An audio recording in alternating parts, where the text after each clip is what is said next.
Hello दोस्तों, स्वागत है आप सभी का अपने ही चैनल स्टडी विद प्रेम में।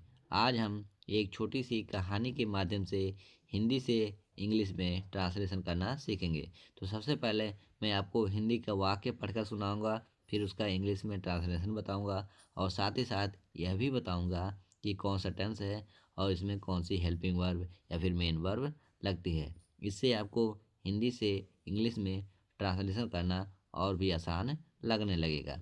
तो चलिए शुरू करते हैं बिना समय गंवाए। तो पहला वाक्य है, एक दिन एक छोटा बच्चा पार्क में खेल रहा था। तो सबसे पहले हम देखेंगे कि वाक्य को क्या कहीं से छोटा किया जा सकता है। तो यहाँ पर लिखा है एक दिन एक छोटा बच्चा।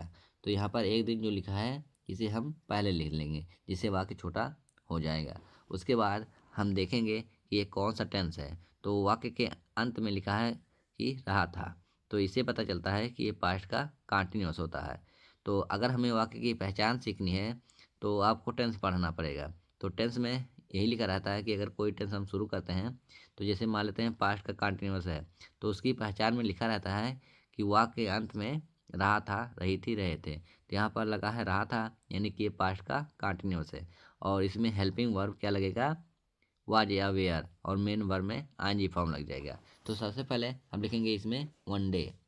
तो यहाँ पर हो जाएगा थोड़ा छोटा, और उसके बाद लगाएंगे कॉमा। उसके बाद देखेंगे सब्जेक्ट इसमें क्या है। अब तो लिखा है कि एक छोटा बच्चा, तो इसमें ये सब्जेक्ट है। तो आ स्मॉल चाइल्ड। उसके बाद लिखाएंगे वाज या वेयर। तो वाज लगाएंगे क्योंकि यह एक वचन है, वाज। उसके बाद खेल रहा था, आईएनजी फॉर्म लगाएंगे मेन वर्ब में, प्लेइंग। उसके बाद कहाँ खेल रहा था, एक पार्क में खेल रहा था, केवल पार्क में खेल रहा था, इन द पार्क। ये वाक्य आपका कंप्लीट हो गया। उसके बाद अगला वाक्य है कि खेलते खेलते वह एक बड़े पेड़ के पास गया। तो यहाँ पर गया का सेंस आया है, यानी कि पास्ट का इनडिफरेंट है। तो इसमें हम इसे भी वाक्य को हम पहले छोटा कर लेते हैं। तो लिखा है खेलते खेलते, तो पहले इतने का बनाएंगे। तो इसका सेंस यही आ रहा है ना कि जब वह खेल रहा था तभी वह पेड़ के पास गया। या फिर लिखा है खेलते खेलते, तो इसको हमें ट्रांसफॉर्मेशन करना पड़ेगा। तो इसको लिखेंगे हम वाइल प्लेइंग। वाइल प्लेइंग यानी कि जब वह खेल रहा था या खेलते खेलते। अब लिखेंगे सब्जेक्ट ही। उसके बाद गया, पास्ट का इंडिफिनिट है, तो यहाँ पर गो का सेकंड फॉर्म वेंट लग जाएगा, वेंट।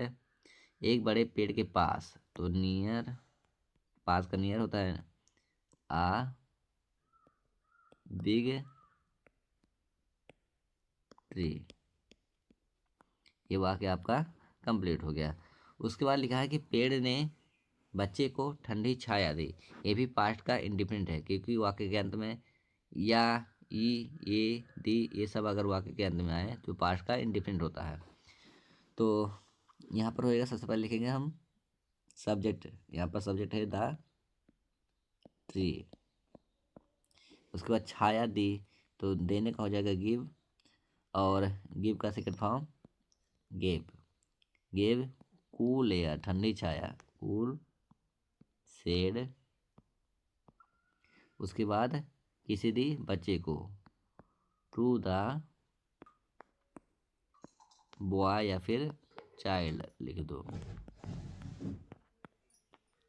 ये वाक्य आपका कंप्लीट हुआ। उसके बाद अगला वाक्य है आपका,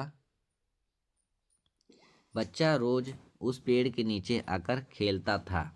तो यहाँ पर वाक्य के अंत में लगा है खेलता था, ता था, लेकिन यह भी लिखा है कि रोज खेलता था, यानी कि पास्ट का हैबिट दिखा रहा है।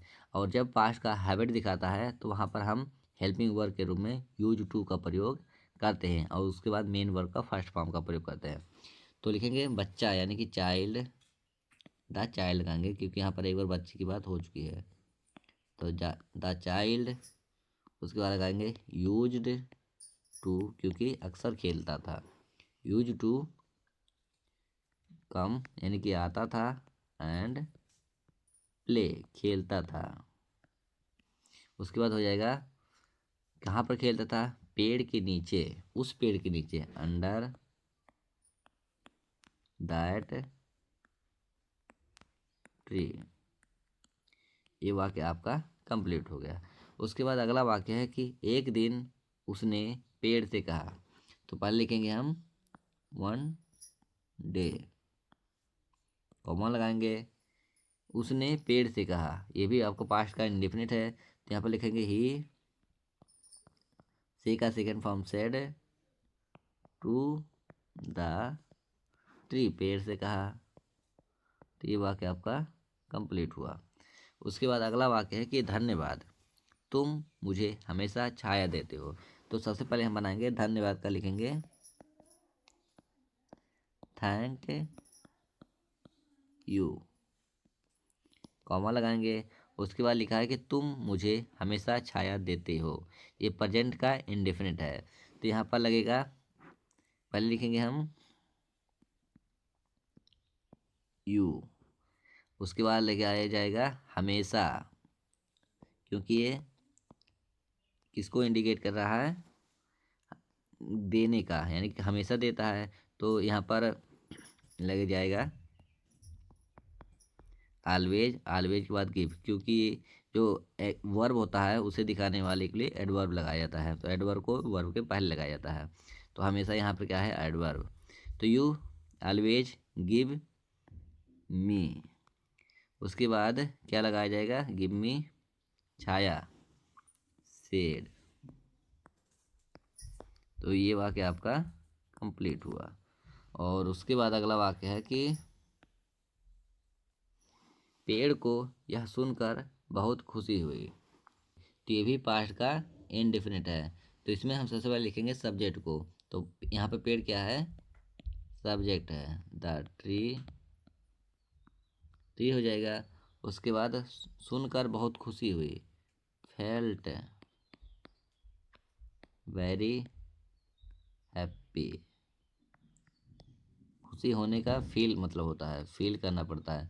तो the tree felt very happy to hear this, यह सुन करके, यह सुन करके। तो ये वाक्य आपका यहीं पर समाप्त होता है। तो अगर ये वीडियो आपको अच्छा लगा हो और आप चाहते हैं कि इसी तरह की वीडियो आपको रोज़ाना प्रोवाइड किया जाए, तो कृपया करके लाइक, शेयर और सब्सक्राइब करना ना भूलें।